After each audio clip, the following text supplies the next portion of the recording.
ma'am. Shall I start? Yes, ma'am.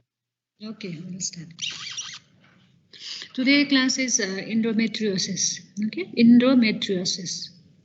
If you go to the definition of endometriosis, this is a benign condition in which endometrial tissue, which is the innermost lining of the uterus, is present outside the uterus. This condition is a benign condition. You should be clear, this is a benign condition, and the tissue which has to be there in the uterine cavity is present outside the uterine cavity is called endometriosis. Okay, don't be confused with the term endometritis. Endometritis is the inflammation of the innermost lining of the uterus. So you should not be confused with these two terms. One is endometriosis, in which there is a normal endometrial tissue, which is the innermost lining of the uterus, is present outside the uterine cavity, is the endometriosis, and inflammation of the endometrium is called the endometritis. Sometimes you guys become confused about these terms. Okay, so by definition, this is a benign condition, presence of endometrial tissue outside the uterine cavity. Why this condition, this disease is important? Because this is presented with very distressing symptoms to the patient. Okay, another is the most important factor the patient presents to you with this condition is this is associated with infertility. That means inability to conceive. Another reason why the patient visits the doctor is that it has got invasive potential. Though this is a benign condition, it has got invasive potential. That means it can invade the adjacent organ where it is normally present. And this is a difficult to diagnose condition. So these are the most important points about the endometriosis. Most distressing symptomatology. Patient comes to you with reproductive age group patient presents to you with distressing symptomatology, and most of them are presented with inability to conceive. These are the most two important reasons why the patient visits hospital with endometriosis. There is another terminology associated with presence of endometrial tissue outside the endometrial cavity. This is a presence of endometrial tissue outside the endometrial cavity, but it's on the uterine wall. Okay, when there is the presence of endometrial tissue in the myometrium, which is the second inner layer of the uterus, this condition is called adenomyosis, and this is also a type of endometriosis because the present endometrium is expected to be in the innermost lining of the uterus only, not in the myometrium. So if it is present in the myometrium, the condition is adenomyosis. Okay, so we are covering only the endometriosis, not the adenomyosis today. Etiology theories, there are various theories. You must be you must be thinking why this uterine lining, which is the endometrium, goes outside the endometrium, outside the uterine cavity. There are various theories which explains the presence of the endometrial tissue outside the uterine cavity. First theory is invented by Sampson. The theory is named like Sampson theory, and this explains the menstrual regurgitations or implantation of the endometrium in the pelvic cavity. Okay, this theory says that menstrual blood has to come down to the vagina. Normally, in normal physiology, what happens is that there is monthly shedding of the endometrium, which comes like a fragment tissue along with the blood during menstruation. That has to come down to the cervix and come down to the vagina, and the patient has menstrual bleeding. Okay, this is the normal scenario. Sometimes what happens is that the endometrium shedding and blood does not come down, or some amount of blood comes down to the vagina, but some of the blood and endometrial fragments that is regurgitated away from the uterus through the fallopian tube to the pelvic cavity. So this is regurgitation of the menstrual blood. Okay, so this theory explains like there is some obstruction in the lower genital tract, so the menstrual blood is not draining properly into the vagina, so that blood is regurgitated through the fallopian tube to the pelvic cavity, and there are some viable endometrial tissue along with the menstrual blood, and they are implanted in the pelvic cavity. Okay, so this theory explains the pelvic endometriosis, presence of the endometrial tissue along with the tube, or sometimes in the ovary or in the pouch of Douglas or in the bladder or in the rectum wall, outside the rectum wall. So this is the regurgitation theory. This is the first and foremost theory which explained endometriosis, called the Sampson theory. Okay, so this is really understandable theory of the endometriosis. Some of the theory are not well explained, but this theory explains the regurgitation, and this also occurs in young girls where there is obstruction in the genital tract, lower genital tract, like imperforated hymen is the most common genital tract obstruction in young girls, and that occurs along with the regurgitation, and the young girls present to you with endometriosis because of the regurgitations, which is explained by the Sampson theory. This is the first theory. Second theory is the coelomic metaplasia theory. Okay, metaplasia simply is as when one type of the mature epithelium is changed into the another type of mature epithelium. This condition is called the metaplasia. Okay, so certain type of the pelvic tissues or the certain type of the epithelial linings of the bladder, or from the other side of the genital tract, or from the intestinal wall, they get converted into the endometrium like tissue, so which responds to the hormone of the ovarian hormone. Okay, so coelomic metaplasia theory explains the conversion of the one type of the epithelium into the endometrial tissue that can occur anywhere in the body. Okay, not only in the pelvis. So this is another type of the theory which explains the presence of the endometrium outside the uterine cavity. Okay. Third theory is the lymphatic or vascular metastasis theory. That means the fragments of the endometrium is carried by the blood vessels, and sometimes through the lymphatics to the various parts of the body. So also it explains the distance endometriosis in the other organs, like in the lungs, sometimes in the liver, sometimes even in the brain. You see certain type of the endometriosis. This endometriosis is due to lymphatics and vascular metastasis. By some reason, the fragments of the endometrium enters into the blood vessels or in the lymphatic system and is carried to the distant organs. So this is the lymphatic and vascular metastasis theory, which explains the endometriosis. And there are certain genetic factors. It says that there are about 7 times more chances of having endometriosis if the first degree relative has history of endometriosis. So there is some sort of genetic factors also. This is not well understood and not well explained, but there is factors called genetic factors. Okay. So there are 4 theories which explains the etiology of endometriosis, but most commonly acceptable and understandable theory of the endometriosis is the Sampson theory, which explains the retrograde menstruation because of the regurgitation of the menstrual blood carrying endometrium fragments into the pelvic cavity. Okay.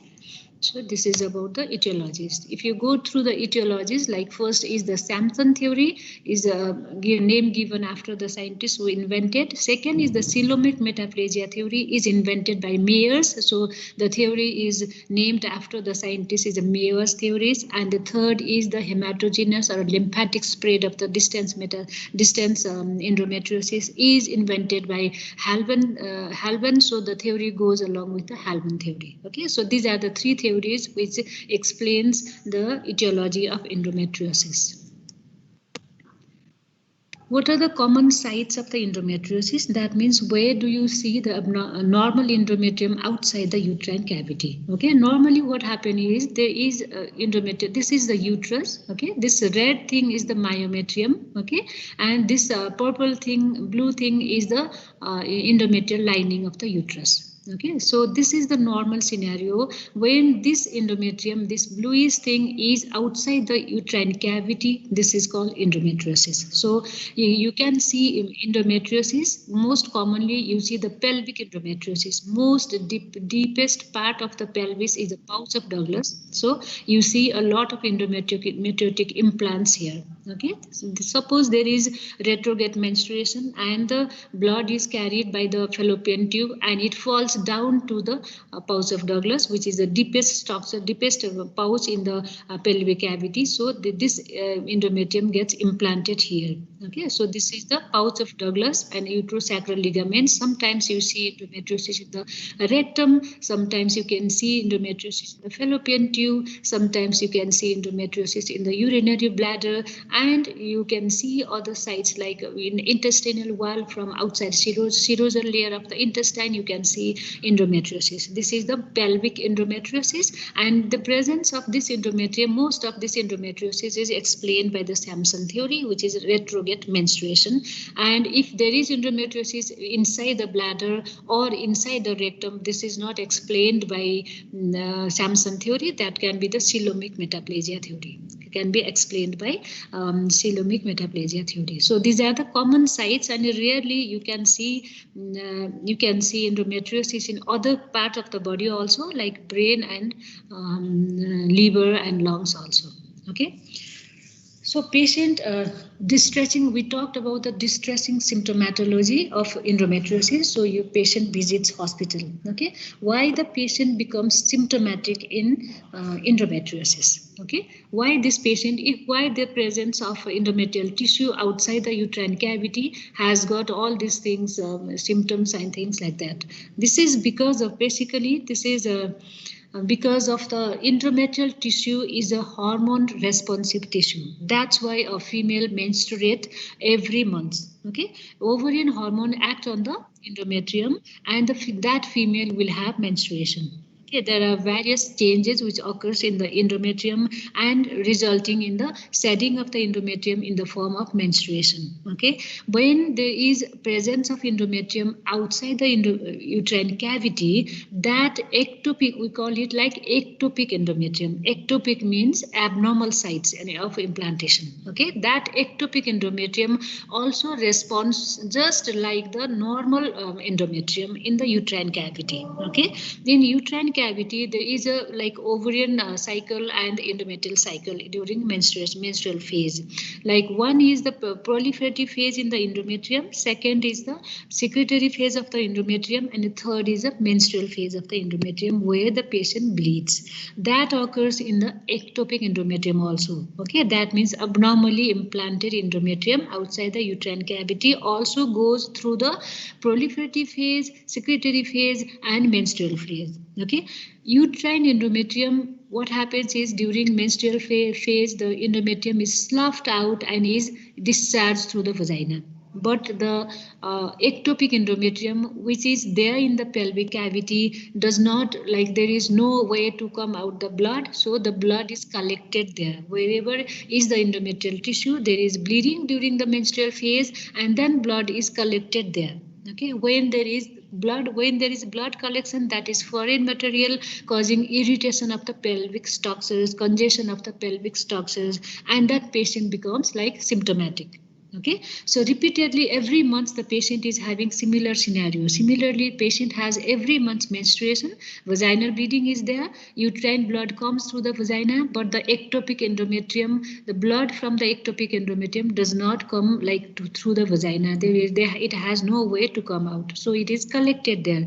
Repeatedly it happens, and there is because of the repeated bleeding, there is a fibrosis of that certain part, and there will be scarring of that certain part when there is scarring of the certain part, there will be uterus become fixed and rigid. The elasticity of the uterus is decreased. There may be obstruction in the fallopian tube. Sometimes if there is intestinal endometriosis, there will be adhesion in the endometrial loops, and one loop is get like adherent to the another loop or another structure that can cause different type of GI symptoms, and a patient usually has, because of the repeated bleeding in the pelvic cavity, the patient presents to you with the chronic pelvic pain. Okay, so main reason why this patient is having symptoms is due to repeated hormonal responsiveness of that ectopic endometrium, causing monthly shedding of that ectopic endometrium and monthly bleeding, causing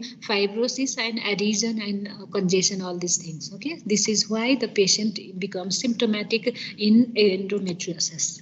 Okay. I'm giving you one scenario. There is a Miss A, which is 35 years old lady. She is married for a long time. She is nullipara. That means she has never been pregnant. That means unable to conceive despite desire of having baby. Complaining of intermittent abdominal pain and bloating sensation and severe dysmenorrhea. That is, dysmenorrhea is a pain during menstruation. When this is severe, this is significant. Mild dysmenorrhea is taken as normal. She has a previous history of all others, bowel symptoms and things like that. On examination, the patient is slim patient and the abdomen was distended, slightly distended, non-tender, no mass felt on per abdominal examination, and the uterus was retroverted and fixed on per vaginal examination. Okay, this scenario shows the Miss A, who is 35 years old, married for a long time, presented mostly because of the infertility. Okay, infertility is as a result of blockage of the tube or dysfunction of the ovarian tissue as a result of the ovarian endometriosis. This is the most common scenario patient presents to us with endometriosis. Okay, what are the clinical features, symptomatology? We talked about why the patient becomes symptomatic during who has got endometriosis. The reason behind the symptom, we talked about it, and what are the symptoms that causes the distressing conditions to the patient.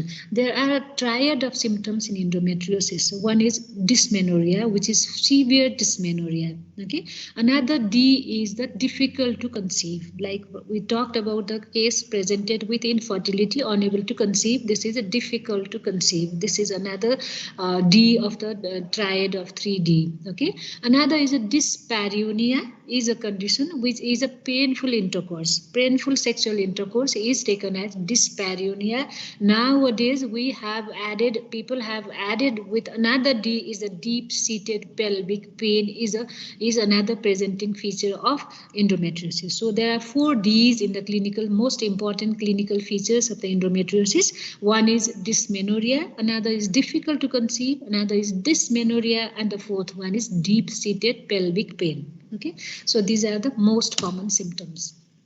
Besides these most common symptoms, that according to the presence of site of the endometrial tissue, patient can present with different other symptoms also, clinical features. Dysmenorrhea, we explain about it. Some of the patient can present to you with abnormal and irregular per vaginal bleeding. Some of the patient complains of cyclic or non-cyclic abdominal pain.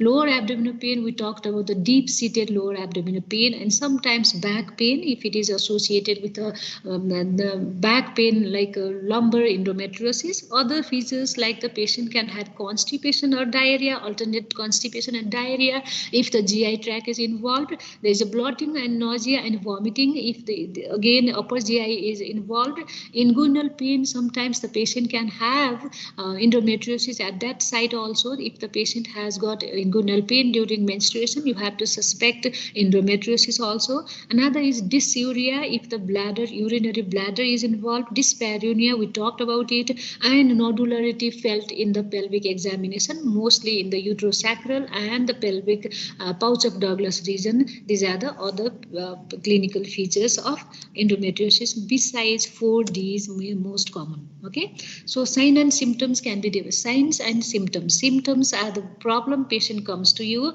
and signs are the findings when you examine the patient. Okay, so symptoms: dysmenorrhea, dyspareunia, deep-seated pelvic pelvic pain, dysuria, dysphagia, hematuria, infertility, and lot more. We talked about it.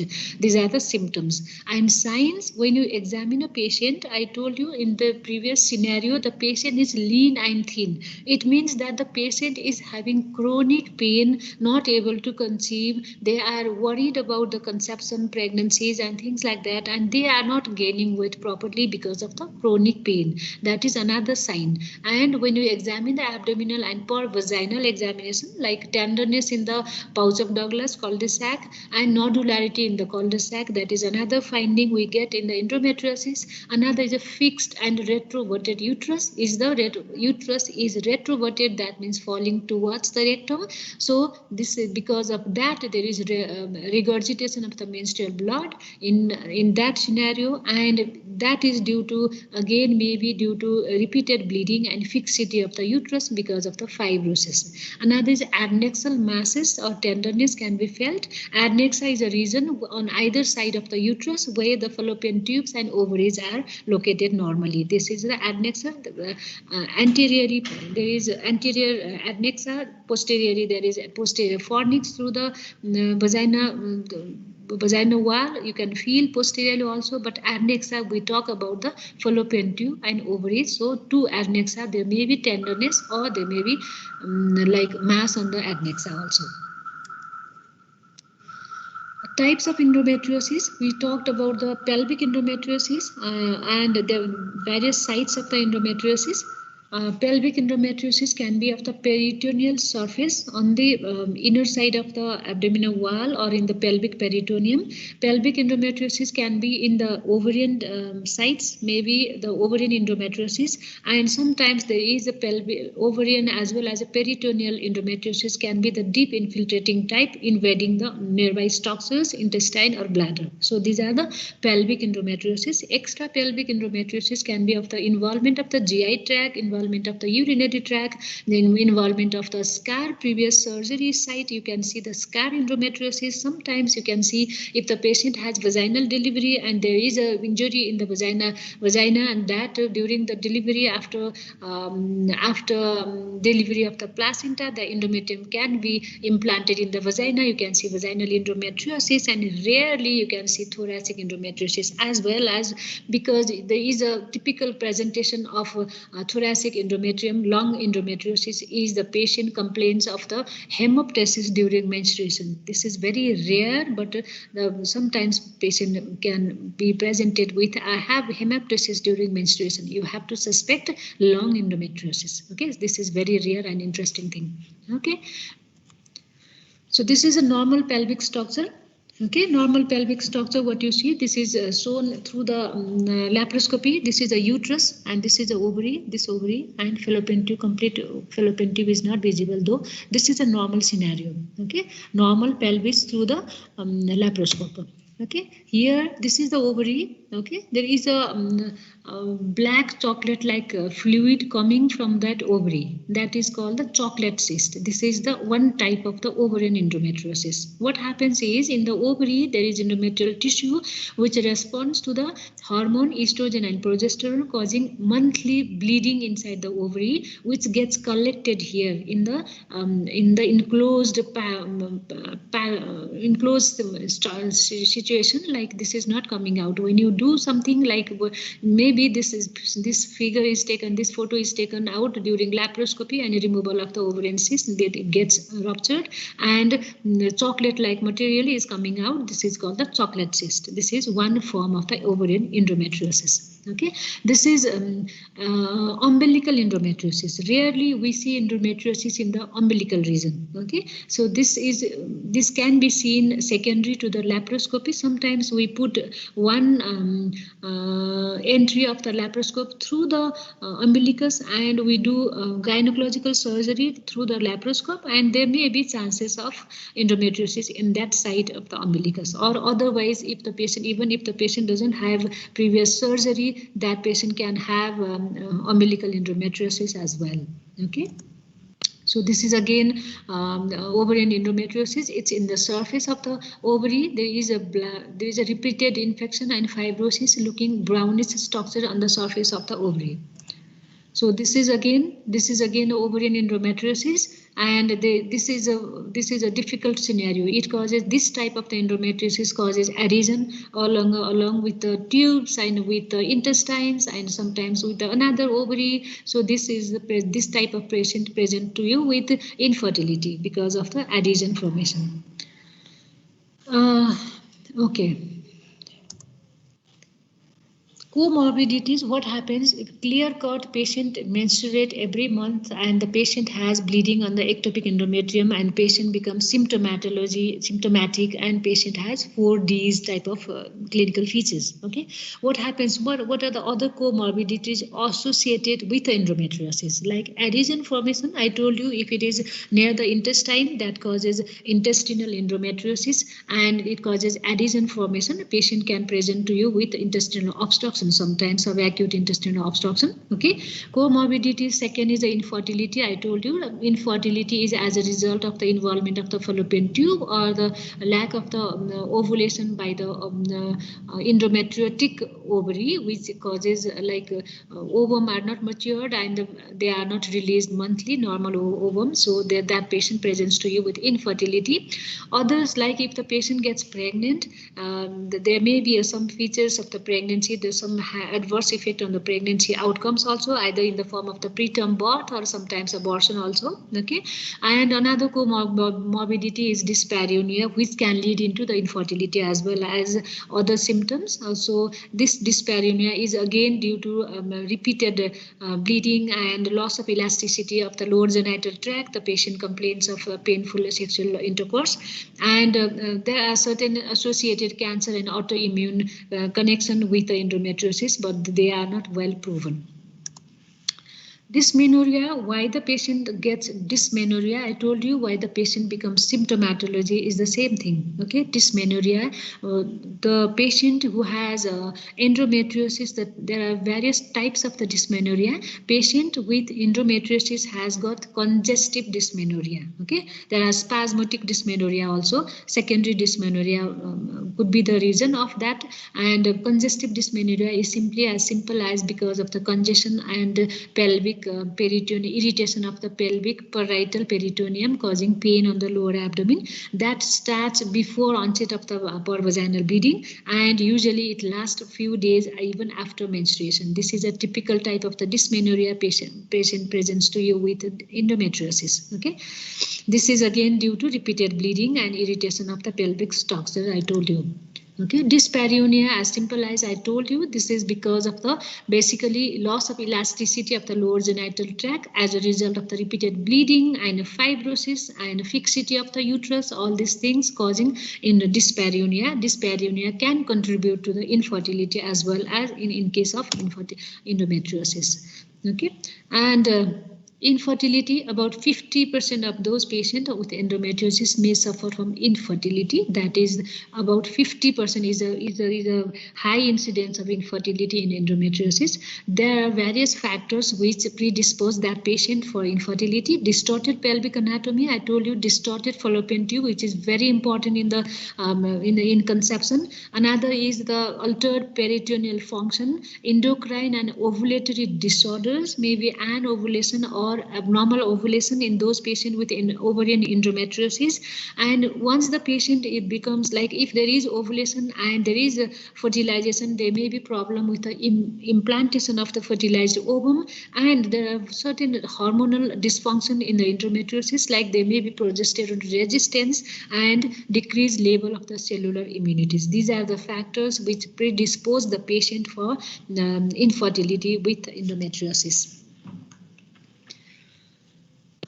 Tubal endometriosis looks like this. This is the uterus. This is the outer surface of the uterus. This is the fundus of the uterus. Okay, there are certain endometriotic tissue implanted here also. This is ovary. On the surface of the ovary also you see endometriotic tissue, and this is a fallopian tube. Okay, this is fallopian tube, and there are endometriotic tissue implants in the fallopian tube. It gets like infiltrated in the inner layer of the fallopian tube, and there is a formation of scar scar at this region, and when there is formation of scar, there may be pocket formation here, and there is obstruction in the tube. Okay, when there is obstruction in the or the slight obstruction or distorted tube, there is a chance of ectopic pregnancy also in endometriosis if it is tubal endometriosis.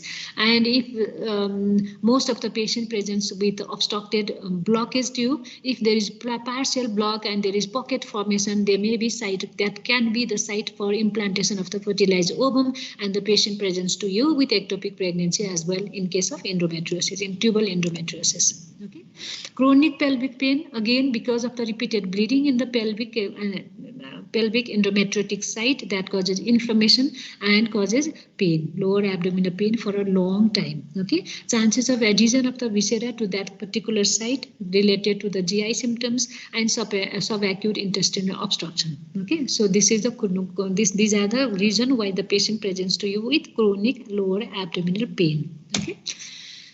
Diagnosis, like how do you diagnose a case of endometriosis?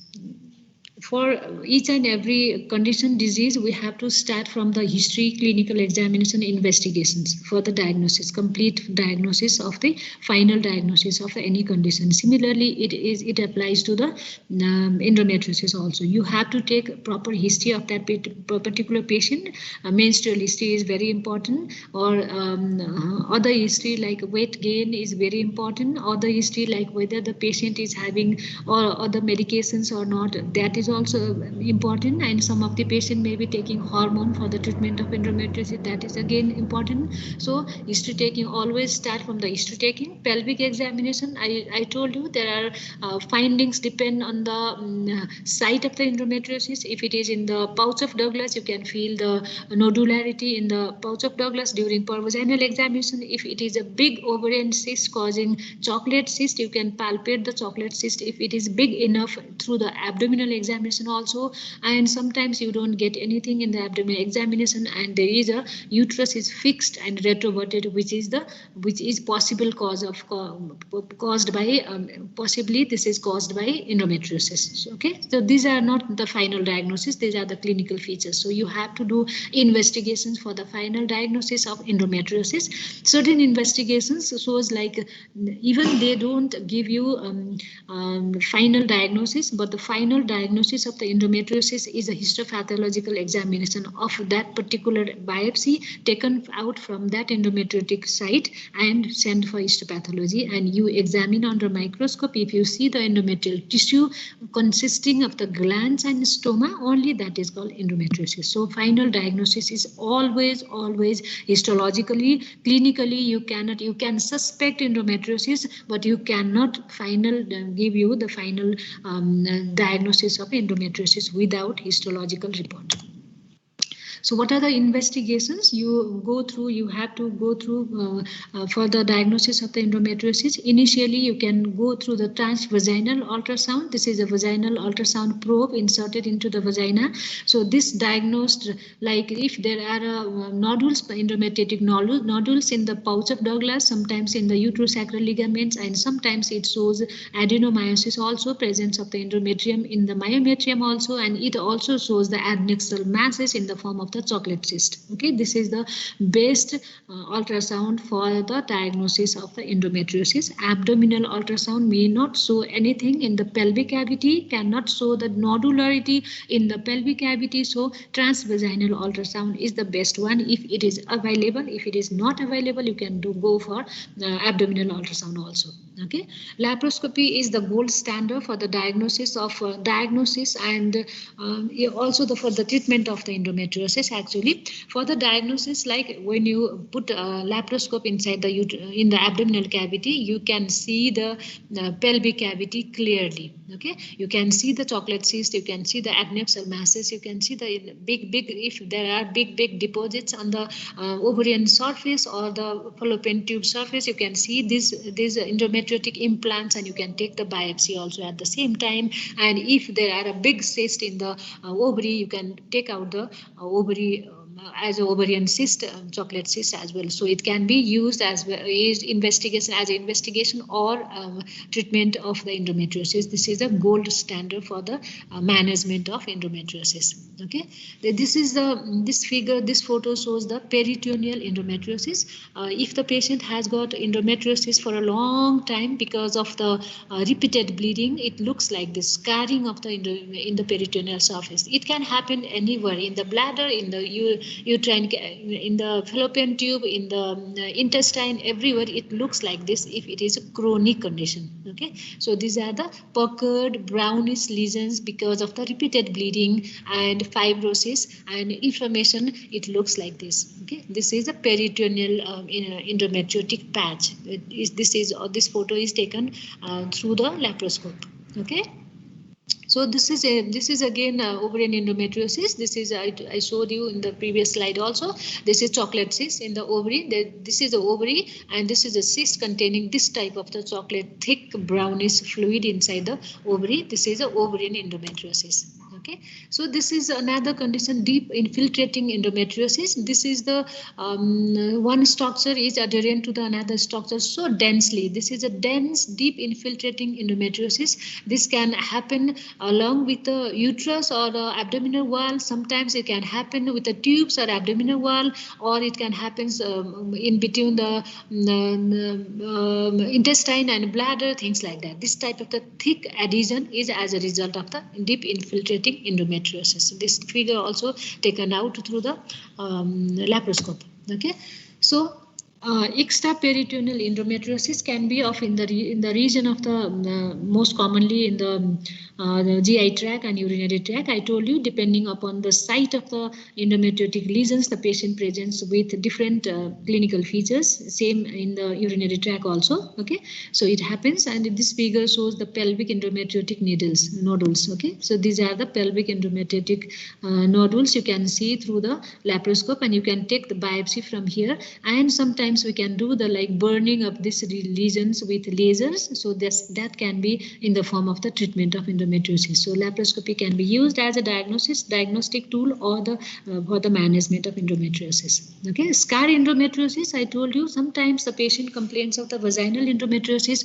secondary to the episiotomy, who had given birth like normal delivery. After normal delivery, there is episiotomy given. During episiotomy suturing, there may be fragments of the endometrium inserted unknowingly inside the epithelial tissue, like vaginal epithelial tissue, and later on it gets developed into the endometrial tissue and becomes endometriosis. Okay, so scar endometriosis can in the form of the episiotomy site, or sometimes post-caesarean scar endometriosis can be also seen in the form of the scar abdominal wall. Caesarean gareko ठाउँमा you can see the nodules which becomes bluish and tender. That can be the scar endometriosis in the abdominal wall, also secondary to the caesarean section. Okay, other investigation you can do like CT and MRI can give the depth of the involvement of that particular part by endometriosis. Okay, color Doppler shows the increased vascularity or decreased vascularity depending upon the menstrual phase. Okay, when the patient is premenstrual, there may be increased vascularity in that particular area, and when the patient is in the post-menstrual phase, there may be the decreased vascularity as a result of the fibrosis also. Cystoscopy, if there is involvement of the urinary bladder, you can easily see the patches in the inner lining of the urinary bladder and can take the biopsy through the cystoscopy. Sigmoidoscopy for the GI involvement of that endometriosis and do according to the site of the endometriosis. And other like investigations you can send like anti-endometrial antibodies in serum peritoneal fluid or endometrial fluid, as well as in the normal endometrial tissue. You can see the antibodies that can be done which helps in the diagnosis of endometriosis, and the TNF tumor necrosis factors can be raised in this condition, in certain condition associated with endometriosis. So these are the list of investigation we do if we suspect, if we see the clinical features of endometriosis, and you have to go through all the investigation for the final diagnosis. Okay, confirmation, I told you, confirmation of the diagnosis is by taking biopsy from that particular site and sending for histology, and histological confirmation is very important for the management of endometriosis. Okay. So what are the differential diagnosis of endometriosis? We talked about the 4 Ds, like dysmenorrhea. Dysmenorrhea can be due to various causes. So all the causes of dysmenorrhea comes under the diagnosis, the differential diagnosis of endometriosis also. Okay. Chronic pelvic pain can be caused by various factors. So all these factors can be differential diagnosis of endometriosis as well. Okay.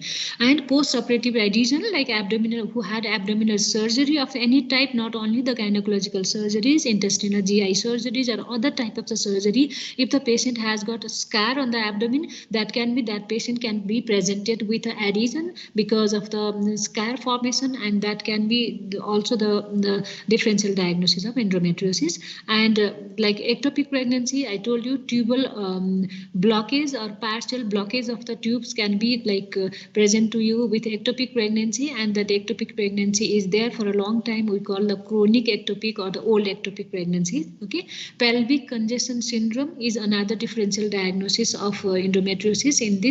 In this particular condition, what happens is there is a congestion in the pelvic region because of some other inflammatory condition, inflammatory region, and there is a blood flow increased in the uterine or genital tract, and that can cause the pelvic pain, like syndrome patient presents to you the chronic pelvic pain because of the congestion. Irritable bowel syndrome can be presented with a lower abdominal pain and sometimes diarrhea and vomiting. We have to be confused. You will be confused whether this may be due to the chronic endometriosis as well as other conditions causing chronic lower abdominal pain. Diverticulitis also presents to you with a pain abdomen. That can be another differential diagnosis. Ulcerative colitis, Crohn's disease, inflammatory bowel disease, all types of the inflammatory bowel disease can be the differential diagnosis of endometriosis. Okay, so there are various causes, various causes which has similar symptomatology as endometriosis. So you have to rule out all these causes to come to the diagnosis, possible provisional diagnosis of